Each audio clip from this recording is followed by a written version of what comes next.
Absolument pas de quoi vous parlez. Il fait moins peur que celui qui joue dans Prison Break. Comment il s'appelle?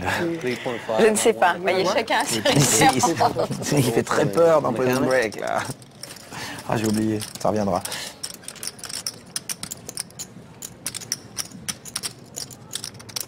Ah, ben alors. Il va au tapis. Waouh! Mais c'est normal. Il est short stack. Il a la suite de cœur. Il n'a pas envie d'avoir tout le monde dans le coup. Et il peut faire un bon coup avec cette main. C'est le fameux squeeze, Patrick. Du coup, John s'en va, c'est le fameux squeeze. Maintenant, c'est un peu cher pour David avec 2-2. Parce que David est persuadé que cette surrelance cache une autre paire, probablement plus forte que la sienne. Mais il se dit, bon, c'est pas le moment. Trop tôt encore. Bon raisonnement de la part de Gabriel. Il ne pouvait pas juste coller, c'était impossible. Il mettait tout où il jetait sa main. Et il a une profondeur de tapis suffisante pour effrayer encore ses adversaires. Ne pas attendre d'être short stack pour faire des moves, parce qu'évidemment, si vous le faites sans effrayer personne, vous êtes payé. Là, il a quand même une profondeur qui est substantielle. Et voilà les deux rois. Décidément, les rois sont au rendez-vous ce soir. En tout cas, la partie s'engage très bien, très vite. Les rounds d'observation sont très courts. Alors, y a-t-il une rencontre? Non. Ah, il va pas y aller. Non. Prends pas le risque contre le chip leader.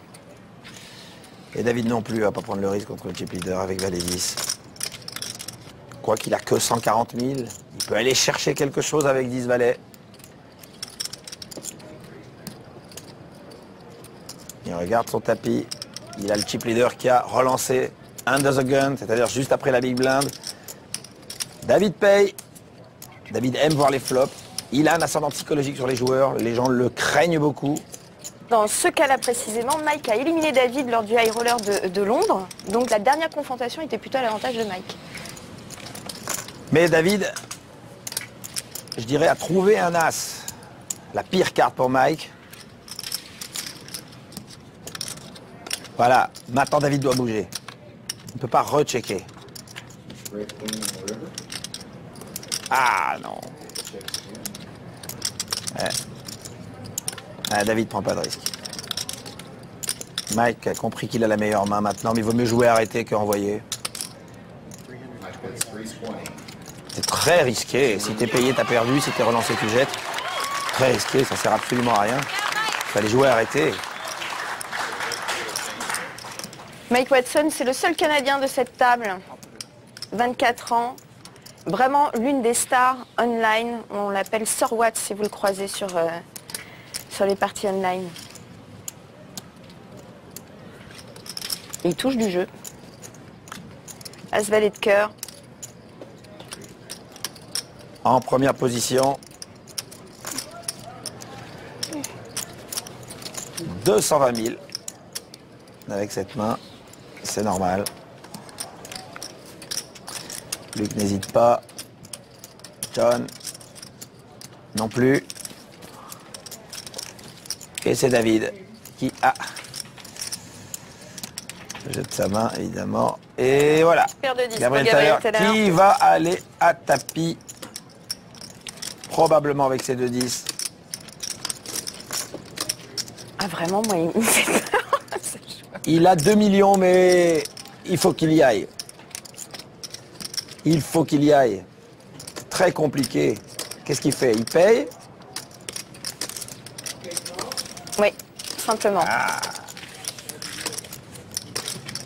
Il a peur de tomber sur As-Roi ou sur 2 dames.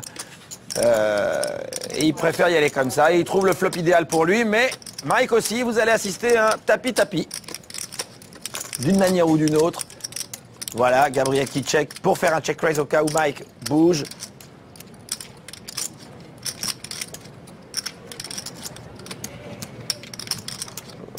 Voilà. 320 000. Il doit envoyer le tapis, là. Il est connu pour son agressivité. Il devrait l'envoyer. Il doit envoyer le tapis. Il a peur de la paire au-dessus. La seule question, c'est la paire au-dessus. I bet the rest of it. Il envoie le tapis. C'est normal. Et Mike doit payer. Il a 2 cartes au-dessus et le tirage couleur max.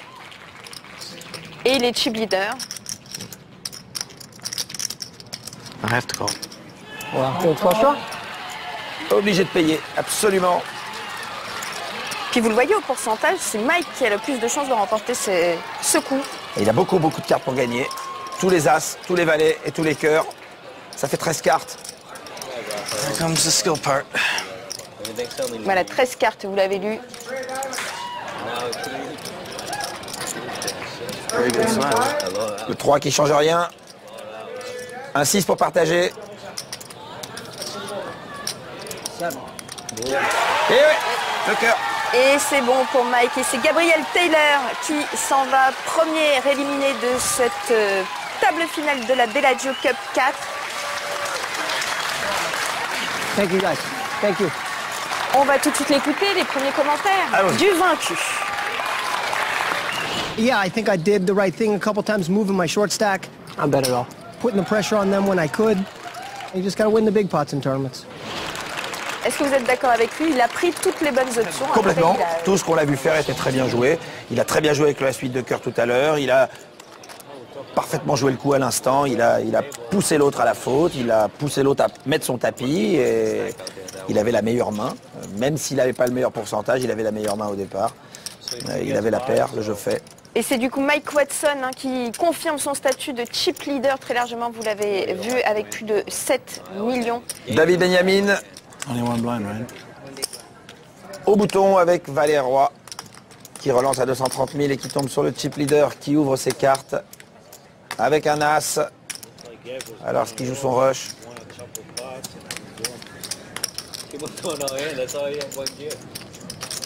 Il y a un petit duel à distance en effet entre les deux joueurs. Il paye.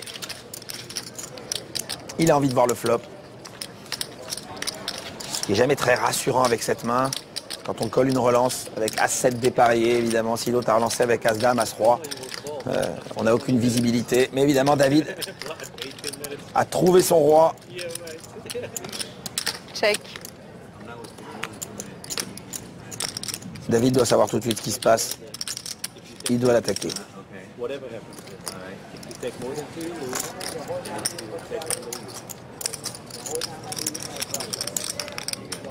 330 000.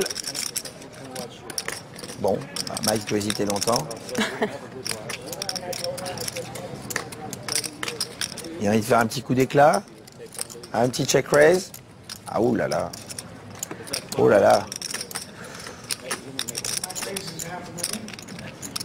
Voilà, le problème, c'est que quand vous engagez un bluff et qu'il y a un tirage couleur par terre, c'est très dangereux car l'autre peut vous voir sur le tirage couleur et s'il a une paire faite ou une main assez forte, il va vous payer.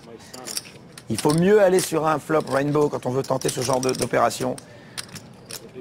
Parce que maintenant, David, Flop rainbow, rainbow, c'est-à-dire arc-en-ciel, c'est-à-dire toutes toutes les couleurs différentes. représentées.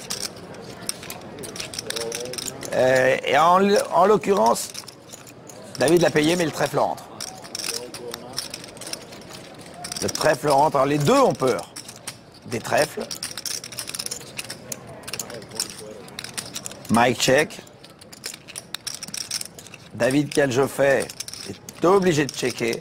Mais il n'a pas envie de laisser tirer un quatrième trèfle non plus, qui serait la pire carte pour les deux. Elle vient pas, ça change rien du tout. David, ça renforce David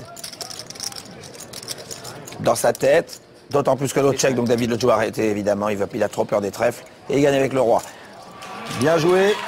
Bien joué David Benjamin. Et ce qui n'est pas très bien joué de la part de Mike, c'est qu'à partir du moment où vous voyez le trèfle, That's support, you see? il faut tenter le continuation bet, puisqu'on est parti dans ce trip-là, et que l'autre n'a pas relancé à tapis, c'est que l'autre n'a pas les trèfles. Eric Aschenberg, on l'écoute. Now, Erica, we all know that David's really accomplished in cash games, but I heard he had a friend who was doubting his tournament play. Do you think he has anything here to prove today?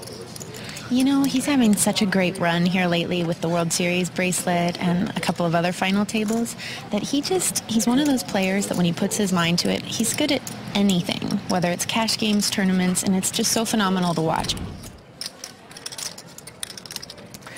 Erika Schoenberg, la Compagne. compagne de David Benjamin, qui est une bonne joueuse, assez agressive, assez brillante, qui se classe parmi les meilleures joueuses de Hold'em au monde. Et quand on l'écoute, évidemment, ce sont les mots de l'amour. Il est brillant dans tout ce qu'il fait, mais c'est vrai que c'est un vrai compétiteur, hein, David Benjamin. Ancien champion de tennis, même s'il a été obligé d'écourter sa carrière Il était au moins plus haut 4, niveau. quand Et il- puis, ancien champion de billard Le aussi. billard. Il arrête le tennis quand il est moins 4 à cause d'un problème physique. Et ensuite, il se met au billard où il devient champion de France. Et un jour, il voit qu'un jeune garçon appelé Patrick Bruel gagne un titre de champion du monde. Il se dit, tiens, ça doit être marrant de jouer au poker. Et il se met à jouer au poker à ce moment-là. Et il décolle, il arrive sur la planète poker et comme une météorite. Et Un bracelet WSOP, un titre WPT. Mais c'est surtout, il n'a pas le temps de faire les tournois parce qu'il joue des cash games très très très importantes. Il joue les plus grosses parties du monde sur Internet et il joue dans la Bobby Baldwin Room à Las Vegas des parties qui font frissonner. En tout cas, on s'y amuse beaucoup quand on s'y retrouve. On est ravis de l'avoir à cette table finale donc de la Bellagio Cup 4. John et David, justement.